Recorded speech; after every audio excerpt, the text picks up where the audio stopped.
ప్రియులారా, శ్రమల కాలం, పాస్కా యుద్ధ కాలం మనందరికీ కూడా దేవుడిచ్చేటువంటి ఒక అవకాశము లాంటిది, ఒక హెచ్చరిక లాంటిది. దేనికి అవకాశం, దేనికి హెచ్చరిక?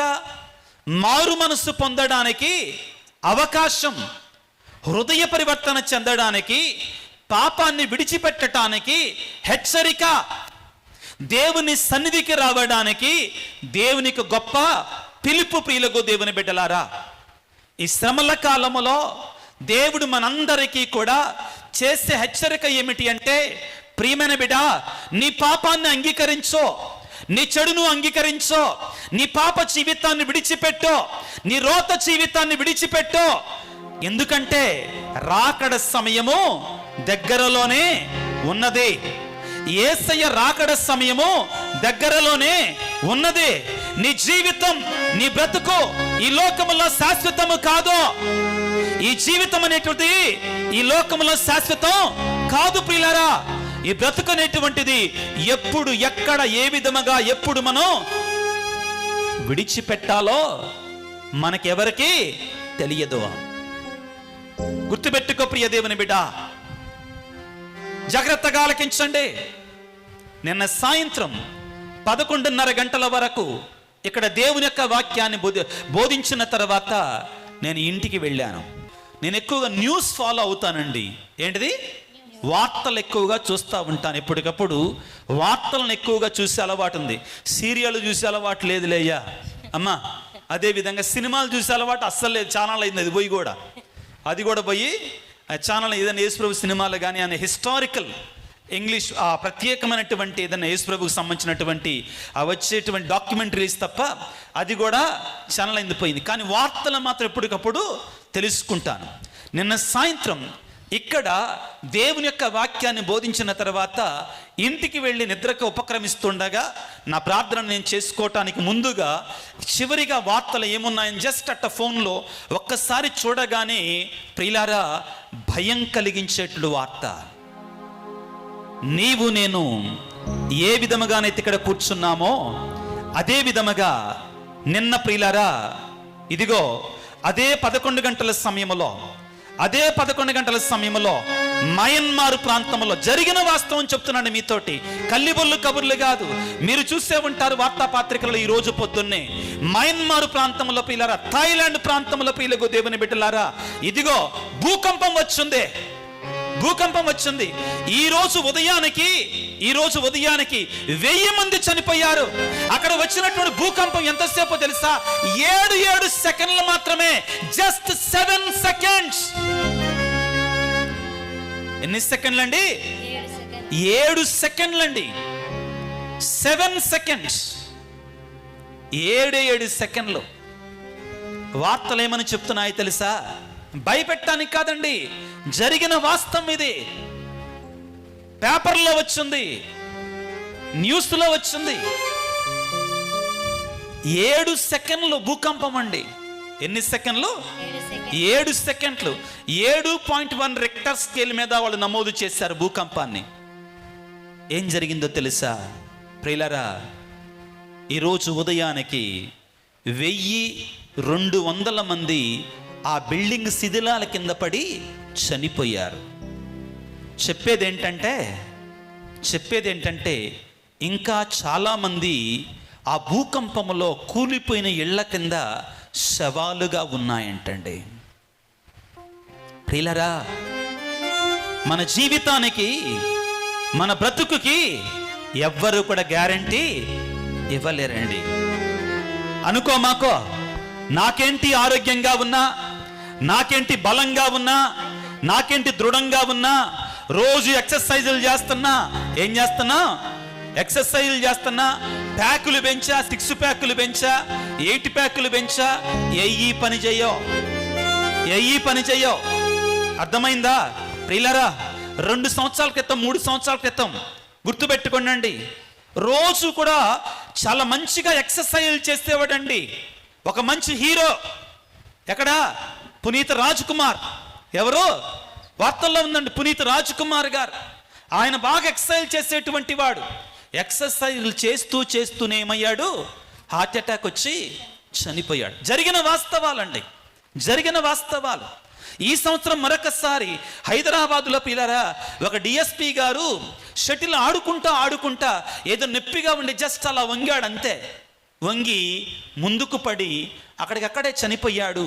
ఆయన ఆసుపత్రికి తీసుకొని వెళ్ళేసరికి ఆల్రెడీ ఇతను చనిపోయాడు అని చెప్పారు. ప్రియ దేవుని బిడ్డ, ఇవన్నీ కూడా మనం భయపెట్టడం కోసము కాదు, కానీ జీవిత సత్యాన్ని మనకు తెలియజేయటము కొరకై, నిజాన్ని మన ముందుంచటము కొరకై, మన బ్రతుకు ఎంత క్షణభంగురమైనటువంటిది, ఎంత క్షణికమైనటువంటిది అని మనకి తెలియజేయటం కోసం ప్రియులకు దేవుని బిడ్డలారా, దేవుని యొక్క వాక్యములో ఈరోజు ప్రభువు పలుకుతున్నాడు. మత్తయి శుభవార్త 25వ అధ్యాయము, మత్తయి శుభవార్త 25వ అధ్యాయము 13వ వచనాన్ని చదువుకుందాం జాగ్రత్తగా. కనుక మెలకువతో ఉండు. మెలకువతో ఉండటం అంటే ఏంటి? ఇక్కడ మెలకువతో ఉండటం అంటే ఏంటి మీరు అంటారేమో, ఏమని? అదేంటి ఫాదర్ నిద్రపోకుండా ఉండటం, కళ్ళు అప్పలించుకొని చూడటం అని అనుకుంటున్నారా? ప్రభువు మాట్లాడేది ఆ మెలకువ గురించి కాదు, ఆత్మీయ మెలకువతనము గురించి. Praise the Lord, praise the Lord, praise the Lord. ప్రియ దేవుని బిడ్డ, ఈ రాత్రికాల సమయంలో యేసయ్య నీతో మాట్లాడుతున్నాడు. నీవు ఆత్మీయమైన నిద్రలో జీవిస్తున్నావా? నీ జీవితం, నీ బ్రతుకు పాపమనే నిద్రలో ఉందా? నీ బ్రతుకు పాపమనే నిద్రలో ఉందా? ఆత్మ పరిశీలన చేసుకో. సిద్ధపాటు లేకుండా ఉంటున్నావా? సిద్ధపాటు లేకుండా బ్రతుకుతున్నావా? ఏం కాదులే, ఇంకా సమయం రాలేదులే, ఇంకా ఉందిలే సమయం అని అనుకుంటున్నావా? యేసయ్య ఈ శ్రమల కాలంలో ఈనాడు నీతో మాట్లాడుతున్నాడు. ఏమంటున్నాడు? కనుక మెలకువతో ఉండు. ఏలయనా ఆ రోజును ఆ గడియను ఎప్పుడు వచ్చునో మీరు ఎరుగురో. ఎప్పుడు వచ్చునో మీరు ఎరుగురో. కాబట్టి సిద్ధపడి ఉండండి అని ప్రభువు పలుకుతున్నాడు. ప్రియులారా, మనలో ఏ ఒక్కరము కూడా నాకేంట్లే, నాకింకా సమయం ఉందిలే, నాకింకా టైం ఉందిలే అని అనుకోవటానికి వీలు లేదండి. మరణానికి నువ్వు కుర్రోడివా ముసలోడివా అనవసరం. నువ్వు కుర్రోడివా ముసలోడివా అనవసరం. ముఖ్యంగా ఈ కరోనా వచ్చిన తర్వాత అండి, ఈ వ్యాక్సిన్ వేయించుకున్నారా? పొడిపించుకున్నారా లేదా? అందరూ అమ్మా గట్టిగా ఏంది చావకుండా ఉండాలని, 100 సంవత్సరాలు బతకాలని, ఏదో పెద్ద ఉద్ధరిద్దామని. ఎన్ని సంవత్సరాలు బతకాలనండి? 100 సంవత్సరాలు బతకాలి. వీలైతే 1000 సంవత్సరాలు, వీలైతే 1000 సంవత్సరాలు. ఈ 60-70 సంవత్సరాలకే జుట్లు ఊడిపోతున్నాయి. ఈ 60 సంవత్సరాలకే, ఈ 70 సంవత్సరాలకే పొట్టుగా యుద్ధాలు. ఇక దేవుడు 1000 సంవత్సరాలు బతికిస్తే ఇంకేమైనా ఉందండి? ఇంకేమైనా ఉందా మాస్టారు? అసలు ఇంకేముండదు. ఇంకా అంతా వినాశనమే. ఇంకంతా వినాశనమే. ప్రియులకు దేవుని బిడ్డలారా, బాగా బతుకుదాం. 70 సంవత్సరాలు, 80 సంవత్సరాలు, 100 సంవత్సరాలు అని ఏంటి? ఒకసారి వ్యాక్సిన్, తర్వాత మళ్ళా రెండోసారి, మళ్ళా మూడోసారి ఇంకొకటి వచ్చింది. ఏంటిది? ఏమంటారు దాన్ని? బూస్టర్. ఏంటిదండి? ఏం డోసు? Booster dose. ఇప్పుడు ఏమంటున్నారు తెలుసా? ఆ బూస్టర్ వేసుకున్న వాళ్ళకి వేరే బూస్టర్లు వచ్చి పోతున్నారంట. ఆ బూస్టర్లు వేయించుకున్న వాళ్ళకి ఏమొచ్చినాయి అంటండి? వేరే బూస్టర్ వచ్చి ఫోన్ లేచిపోతున్నారంటండి. జరుగుతున్నటువంటివి. జాగ్రత్తగా ఉండమంటున్నారండి. ఈ వ్యాక్సిన్ వల్ల కూడా చాలామంది యవ్వన ప్రాయంలో ఉన్నటువంటి వారు కూడా హార్ట్ ప్రాబ్లమ్స్ తోటి స్ట్రగుల్ అవుతున్నారు. ఈ యొక్క గుండె సంబంధిత వ్యాధులతోటి చాలా మంది మరణిస్తున్నారు. పిల్లలకు దేవుని బిడ్డలారా, praise the Lord, praise the Lord, praise the Lord, praise the Lord. క్రీస్తునందు మిక్కిలి ప్రియులకు దేవుని బిడ్డలారా, ఈ లోకం, ఈ జీవితం ఎవ్వరికి కూడా శాశ్వతం కాదు. పిల్లరా, ఇక్కడ కూర్చున్నటువంటి వాళ్ళం జరగకూడదు. ఏం కాకూడదు? జరగకూడదు. ఎవరన్నా గ్యారంటీ ఇవ్వగలరా? అందరం హ్యాపీగా వెళ్ళిపోతా. నేను మాత్రం గ్యారంటీ ఇవ్వలేనండి. నా దేవుడు నాకు తోడుగా ఉంటే జీవించినా మరణించినా ఆయన కోసమే. Praise the Lord, praise the Lord, praise the Lord. అలా ఉండటమే, అలా వెళ్ళటమే కానీ నేను ఇంకో గంట ఉంటాను, ఇంకో 100 సంవత్సరాలు బ్రతుకుతాను, ఇంకో 1000 సంవత్సరాలు బ్రతుకుతాను, ఎవ్వరికి కూడా గ్యారంటీ లేదు. ప్రియులకు దేవుని బిడ్డలారా, దేవుని యొక్క వాక్యము మన జీవితాల గురించి ఏమి చెబుతుందో తెలుసుకోవటానికి ప్రయత్నం చేద్దాం. యాకోబు పత్రిక 4వ అధ్యాయము 14వ వచనాన్ని చదువుకుందాం జాగ్రత్తగా. మీ జీవితము రేపు ఎట్లుండునో మీకు కూడా తెలియదే కదా. ఏలనా మీరు ఈ క్షణమున ఉండి మరుక్షణములో అదృశ్యమయ్యడి పొగమంచు వంటి వారు.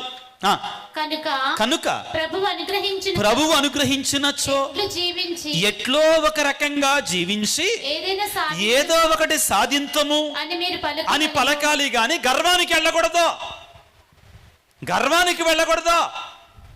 అర్థమవుతుందా? మన జీవితం ఎలాగుంటుందంటండి? పొగమంచులాగా ఉంటుందంటండి. మన జీవితం ఎలాగుంటుందంటండి? గడ్డిపోచ లాంటిదంటండి. నాకేంటి అని అనుకోకూడదు ప్రియులకు దేవుని బిడ్డలారా. మనలోనంటండి 3 రకాల గర్వాలు ఉంటాయి అంటండి. అన్ని గర్వాలు దీని కిందకే వస్తాయి. ఇర్మియా గ్రంథం 9వ అధ్యాయం తీసుకుందాం. ఈ 3 రకాల గర్వాలు ప్రియులారా చాలా ప్రమాదకరమైనటువంటివి. అయితే అన్ని గర్వాలు కూడా ఈ 3 కిందకే వస్తాయి. చాలా జాగ్రత్త పడు. ఇర్మియా గ్రంథము 9వ అధ్యాయము 23వ వచనాన్ని జాగ్రత్తగా చదువుకుందాం. ప్రభువు ఇట్లా అనుచున్నాడు, జ్ఞానులు తన జ్ఞానమును గూర్చి గర్వించకూడదు. తర్వాత శూరులు తమ శౌర్యమును గూర్చి, ధనికులు తమ సంపదను గూర్చి గర్వించకూడదు. ప్రియులారా, ఈ 3 చాలా జాగ్రత్తగా ఉండాలి. ఏంటిదంట? మొదటిది జ్ఞానులు. నా అంత తెలివైనోడు లేడు, నా అంత జ్ఞాని లేడు. ప్రియులారా, అనుకుంటాం మనం క్లాసులో 1 మార్కు పక్కనోళ్ళ కంటే ఎక్కువ వస్తే చాలు కాలర్ ఎగరేయటమే. ఏం చేస్తాం? కాలరు ఎగరేయటమే. ఈ జ్ఞానం చాలా ప్రమాదమైందండి. నేను మాట్లాడేది లోకానుసారమైన జ్ఞానం. ఈ మధ్యలో మనం ఒక పేరు పెట్టుకున్నాం దానికి. ఒక పేరు పెట్టి లౌక్యం. ఏమంటారు? మాటకారి. మాయ చేసేవాడిని ఏమంటాం మనం? అది అసలు ఏంటి? మాయ చేయటం ఏంటిది? పాపం. ఏంటిదండి అది? పాపం. మళ్ళీ మనం ఏమంటాం దాన్ని? మాటకారి. బాగా మాట్లాడతాడు. మోసం చేయటాన్ని మనం అలా చెప్పుకున్నాం. జాగ్రత్త ప్రియులారా. మొదటిగా నీ జ్ఞానాన్ని దేవుని సంపాదించుకోవటానికి వాడో, దేవుని తెలుసుకోవటానికి వాడో. మన ఈ మధ్యలో ఒక ఆయన చెబుతా ఉన్నాడు. ఏమిటి అంటే, ప్రియులారా, మనం సెల్ ఫోన్ని చూసినన్ని సార్లు రోజుకు బైబిల్ని చూస్తే అలా దించుకుంటున్నారు కొంతమంది. రోజు మనం సెల్ ఫోన్ని చూసినన్ని సార్లు బైబిల్ను చూస్తే ప్రియులారా ఇంకేమైనా ఉందా? అసలు వెంటనే యేసయ్య నీ దగ్గర ఉంటాడు. Praise the Lord, praise the Lord, praise the Lord. నీ జ్ఞానాన్ని, దేవుని యొక్క వాక్యాన్ని తెలుసుకోవడానికి నీ జ్ఞానాన్ని దేనికి వాడుతున్నావు? మత్తయి శుభవార్తలు ఎన్ని అధ్యాయాలు ఉన్నాయి? మనకు తెలీదు. అమ్మ 2 కలుపమ్మా. చిన్న పిల్ల పాపం చక్కగా చెప్పడానికి ప్రయత్నం చేస్తుంది. దానికి 2 కలిపి చెప్పమ్మా. ఆ అమ్మాయి చప్పట్లు కొడదాం ఒకసారి. ఎంత పిసినారులాగా మొండమాకని గట్టి కొట్టండి. Praise the Lord, praise the Lord. ఏం పేరమ్మా నీ పేరు? నిత్య. చక్కటి పేరు కూడా. Praise the Lord, praise the Lord, praise the Lord. ప్రియులకు దేవుని బిడ్డలారా, ఈ జ్ఞానాన్ని, దేవుడిచ్చిన జ్ఞానాన్ని చెడు కోసం కాదు వాడాల్సిందే. ఈ జ్ఞానాన్ని బట్టి మనం గర్వించకూడదు. చాలా ప్రమాదకరమైనటువంటిది. మీకు ఒక విషయం చెప్తా, జాగ్రత్తగా వినండి పిల్లారా. జ్ఞానం మంచిగా వాడితే చాలా మంచిది. జ్ఞానాన్ని సంపాదించుకోవాలి. విజ్ఞానానికి మొదటి మెట్టు ఏంటిది?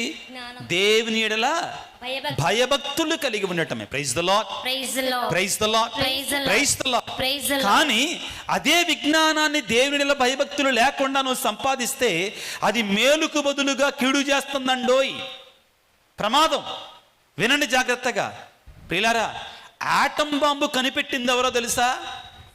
Alfred Nobel. ఆటం బాంబు కనిపెట్టింది ఎవరో తెలుసా? Alfred Nobel. ఎలా కనిపెట్టాడో తెలుసా? అసలు అతను ఆటం బాంబు కనిపెట్టాలని కనిపెట్టలా, ఆటం బాంబు కోసం కనిపెట్టలా. ఆయన ఒక మంచి పరికరాన్ని కనిపెడదాం ఆయనని ఉద్దేశంతో ఆయన పనిచేస్తూ ఉండగా చివరికి ఆయనకి రసాయన ఈ ప్రక్రియలో ఫిజిక్స్లో ప్రియులారా ఆయనకి చివరికి ఒక చిన్న ఈ ఆటం బాంబు బయటపడింది. చివరికి ఒక రోజున అతని గురించి పేపర్లో పడిందండి. అతని గురించి పేపర్లో ఎవరో తప్పుగా వేశారు. తెలియక ఎవరో చనిపోతే ఆయన చనిపోయాడని వేశారు. ఏమని వేశారంటే, జాగ్రత్తగా ఆలకించండి, ఆటం బాంబు కనిపెట్టి ప్రపంచ నాశనాన్ని కొని తెచ్చినటువంటి ఆల్ఫ్రెడ్ నోబెల్ చచ్చాడు. పేడ విరగడైంది. అంతే కదండి. మరి ఆటం బాంబు అంటే ఏంటి తెలుసా? ఒక్కసారి ఆ బాంబు ఇక్కడ వేస్తే బిల్డింగులు ఉన్నట్టుగా పొట్టు పొట్టు పొట్టు పొట్టు రాలి అక్కడ కూలిపోద్ది. అంతే. నీదేముండదు, ఇంకా ఎముకలతోటి సహా నీ శరీరంలో దుమ్ము కూడా ఉండదండి మన శరీరంలో. ఆటం బాంబు అంటే మీకు తెలియదు, మహా డేంజరస్. అసలు ఆటమిక్ ఎనర్జీ మీకు ఎంతవరకు అర్థం చేసుకుంటానో తెలియదు కానీ ఆటమిక్ ఎనర్జీ లీక్ అయితే చెర్నోబిల్, ఇదంతా జ్ఞానం అండి. చెర్నోబిల్ ఈ లీక్ అయితేనే కొన్ని లక్షల మంది క్యాన్సర్ వ్యాధి వచ్చిందండి. లీక్ అయితే అర్థమవుతుందా? న్యూస్ పేపర్లో ఆటం బాంబు కనిపెట్టినటువంటి దుర్మార్గుడు, దుష్టుడు చచ్చాడు, విరగడైపోయింది ప్రపంచానికి అని రాశారు. జ్ఞానం చెడుగా వాడితే ఎంత ప్రమాదమో చూడండి. జ్ఞానము చెడుగా వాడితే ఎంత ప్రమాదమో చూడండి. అయితే ప్రియులకు దేవుని బిడ్డలారా, అప్పుడు అతను పేపర్లో తన చావు గురించి తాను ఎవరో రాయటాన్ని చూసి భయపడిపోయాడు. అమ్మో, నేను కనిపెట్టినటువంటి ఆటం బాంబు గురించి ఎలా మాట్లాడుకుంటున్నారా ప్రజలని చెప్పి ప్రియులారా ఒక మంచి కార్యాన్ని చేశారు. అతని దగ్గర ఉన్నటువంటి కొన్ని కోట్ల రూపాయలు, కొన్ని వందల వేల కోట్ల రూపాయలతోటి ఒక ప్రైజ్ను కనిపెట్టారు. దాని పేరేంటో తెలుసా? Nobel prize. ప్రపంచంలో ఇప్పటికీ కూడా అత్యున్నత పురస్కారం, అత్యంత గొప్ప బహుమతి ప్రియులారా నోబెల్ ప్రైజే. దానికి మించిన ప్రైజ్ మరొకటి లేదు ఈ ప్రపంచంలో. ఇప్పటికీ కూడా సైంటిస్టులకి, మేధావులకి శాంతిని, సమాధానాన్ని ఏర్పాటు చేసినటువంటి వారికి ప్రపంచంలో ఇచ్చేటువంటి బహుమతి ప్రియులారా ఈ నోబెల్ బహుమతే. దాన్ని కనిపెట్టాడట. నన్ను ప్రజలు చెడు కోసం జ్ఞాపకం ఉంచుకోకూడదు, నన్ను ప్రజలు మంచి కోసం జ్ఞాపకం ఉంచుకోవాలని ఆయన నోబెల్ ప్రైజ్ని కనిపెట్టాడు. ఈ రోజున బిడ్డ నీ జ్ఞానాన్ని దైవికమైన జ్ఞానంతో నింపుకుంటున్నావా, లేకపోతే లోకానుసారమైనటువంటి పాపపు జ్ఞానముతో నింపుతున్నావా? ఆత్మ పరిశీలన చేసుకో. Praise the Lord, praise the Lord, praise the Lord, praise the Lord. జ్ఞానులు తమ జ్ఞానమును గురించి గర్వించకూడదు, భయంకరమైన పాపం అది. రెండవది, శూరులు తమ శౌర్యమును గూర్చి గర్వించకూడదు. యిర్మీయా గ్రంథం 9వ అధ్యాయం 23వ వచనములో శూరులు తమ శౌర్యాన్ని గూర్చి గర్వించకూడదు. నేను బలవంతుణ్ణి, నేను యవ్వన ప్రాయములో ఉన్నా, నాకంతా బాగానే ఉందే, నాకేంటి? చాలా ప్రమాదం బిడ్డ, చాలా ప్రమాదం. గమనించండి పిల్లారా, ఎంతసేపు అండి, ఎంతసేపు, ఎన్ని క్షణాలు నీకు దేవుడు నిన్ను మొట్టటం? ఎంతసేపు? 2 క్షణాలు చాలు, ఎక్కువ సమయం పట్టదండి. రోడ్డు మీద వెళుతుండగా, రోడ్డు మీద మనమందరం చూస్తాం కదండి. నేను ఎప్పుడు చెప్తా, వాడికి చేతిలో బండిలో పెట్రోల్ ఉంటే చాలండి, ఇంకంతే రయ్యమనిగా వెళ్తూనే ఉంటాడు. మరి కొన్ని చోట్ల ప్రమాదకరమండి. ఏంటంటే వాడు పోతే పోయాడు, కానీ జనం ఉన్న చోట ఏంటండి చాలా ప్రమాదకరమైనటువంటివి. అప్పుడు బాగానే ఉంటుంది, వయసా పెళ్ళిసా అన్నట్లుగా. కానీ కింద పడ్డ తర్వాత అప్పుడు దాకా రయ్యమన్నప్పుడు ఇప్పుడు కుయ్యో మొర్రో అంటాడండి. ఇప్పుడు ఏమంటాడు? కుయ్యో మొర్రో అంటాడు. అవునా కాదా? నేను చెప్పే అబద్ధాలా? నేను అనేది యవ్వన ప్రాయంలో ఉండకూడదంటల్లా, కానీ దేవుడిచ్చిన దాన్ని జాగ్రత్తగా వాడుకో. ఆ యవ్వన ప్రాయంలో నీ పాదాలు తొట్టిల్లకుండా కాపాడుకో, నీ జీవితాన్ని తొట్టిల్లకుండా కాపాడుకో, నీ బ్రతుకును తొట్టిల్లకుండా కాపాడుకో, నీ జీవితాన్ని దేవుని భయభక్తులు కలిగి జీవించో. అప్పుడు దేవుడు నిన్ను దీవిస్తాడో, అప్పుడు దేవుడు నిన్ను ఆశీర్వదిస్తాడో. దేవునికి నువ్వు ఇచ్చేది శ్రేష్టమైనది ఇవ్వో. కొన్నిసార్లు అంటుంటారు, అయ్యా దేవుడి సేవలో ఉండొచ్చుగా, దేవుని సన్నిధికి రావచ్చుగా, ప్రార్థన చేసుకోవచ్చుగా అంటే ఇప్పుడెందుకు, నేను చాలా యవ్వన ప్రాయంలో ఉన్నా అంటే అర్థం ఏంటి? అంతా అయిపోయిన తర్వాత నీ శరీరాన్ని, నీ మనస్సుని అన్ని వ్యధవేషాలకి వాడిన తర్వాత అప్పుడు ఆ ఎంగిలి పడ్డటువంటి హృదయాన్ని దేవునికి సమర్పిస్తావా? అటువంటి దాన్ని దేవుడు అంగీకరిస్తాడా? Praise the Lord, praise the Lord, praise the Lord, praise the Lord, praise the Lord. ప్రియ దేవుని బిడ్డ, నీ జీవితం ఏ విధముగా ఉంది? ధనికులు, మూడవది, నీ ధనాన్ని బట్టి గర్వించమాకు. బండ్లు ఓడలైతాయి, ఓడలు బండ్లు అవుతాయి. గర్వాన్ని దగ్గరికి రా నీమాకో. కాస్త డబ్బులున్నాయని గర్వాన్ని దగ్గరికి రా నీమాకో. నువ్వు ఎంత ఎదిగితే అంత ఒదిగినట్లుగా ఉండాలి. ఏమి లేనిస్తారంట, ఎగిరెగిరి పడుద్దట. మనం అనుకుంటాం కాస్త కలగ్గానే ఇంకా నాకేంటి అనుకుంటాం పిల్లారా. బాగా ధనవంతుడికి ఒక చిన్న జబ్బు వచ్చి ఉన్నాయి మొత్తం ఆసుపత్రి పాలు చేయటం ఎంతసేపు పట్టుద్దండి? ఎన్ని క్షణాలు పట్టుద్దండి? ఎంత సమయం పడుతుంది? అవునా కాదమ్మా? జాగ్రత్తగా ఉండాలి, దేవుని సన్నిధిలో భయభక్తులు కలిగి ఉండాలి. Praise the Lord, praise the Lord, praise the Lord, praise the Lord. ప్రియులారా, దేవుని యొక్క వాక్యము సెలవిస్తూ ఉంది. ఇదిగో యాకోబు పత్రిక 4వ అధ్యాయము 14వ వచనాన్ని మరొకసారి చదువుకోవటానికి ప్రయత్నం చేద్దాం. యాకోబు పత్రిక 4వ అధ్యాయం 14వ వచనాన్ని మరొకసారి చదువుకో. రేపు ఎట్లుండును, నీ జీవము రేపు ఎట్లుండునో మీకు కూడా తెలియదు కదా, మీకు కూడా తెలియదు కదా. ఏలనా మీరు ఈ క్షణమున ఉండి మరుక్షణములో అదృశ్యమయ్యడి పొగమంచు వంటి వారు కనుక ప్రభువు అనుగ్రహించవచ్చు. చాలమ్మా, మన జీవితం ఎటువంటిది అంటండి? పొగమంచు లాంటిది. మన జీవితం ఎటువంటిది అంటండి? గడ్డిపోచ లాంటిది. పేతురు గారు రాస్తున్నటువంటి మొదటి లేఖ 1వ అధ్యాయము, పేతురు గారు రాస్తున్న మొదటి లేఖ 1వ అధ్యాయము 24వ వచనాన్ని చదువుకుందాం. పేతురు గారు రాసిన మొదటి లేఖ 1వ అధ్యాయము 24వ వచనాన్ని చదువుకుందాం. మానవులందరూ గడ్డి మొక్కల వంటి వారు, వారి వైభవము గడ్డి పువ్వు లాంటిది. గడ్డి నశించును, పూలు రాలిపోతాయి. పిల్లరా, మన జీవితం గడ్డి పువ్వు లాంటిది. మన బ్రతుకు ఎటువంటిదండి? గడ్డి పువ్వు లాంటిది. జాగ్రత్త వహించు బిడా. నీ జీవితాన్ని జాగ్రత్తగా చూసుకోవటానికి ప్రయత్నం వచ్చాయి. యెషయా గ్రంథం 40వ అధ్యాయం 6వ వచనాన్ని చదువుకుందాం. మరొకసారి దేవుడు ఇదే విధముగా హెచ్చరిస్తున్నాడు మనల్ని. యెషయా గ్రంథము 40వ అధ్యాయము 6వ వచనాన్ని చదువుకుందాం పిల్లారా. ఒక శబ్దము నాతో నీవు సందేశమును వినిపింపుమని చెప్పెను. వినిపించుము అని చెప్పాను. కానీ నేనేమి సందేశమును వినిపించగలనని నేనంటిని. నరులందరూ గడ్డి వంటి వారని పిచ్చి మొక్కలు పూచినటువంటి పూల కంటే ఎక్కువ కాలము మనజాలరనియు నీవు వినిపించు. దేవుడు అంటున్నాడు పిల్లారా ప్రవక్తతోటి, ప్రజలతోటి చెప్పు. ఏమిటి? నరులు ఎటువంటి వారు? పిచ్చి మొక్కల పిచ్చి మొక్కల వంటి వారు. నరులు ఎటువంటి వారు? గడ్డి పూల వంటి వారు.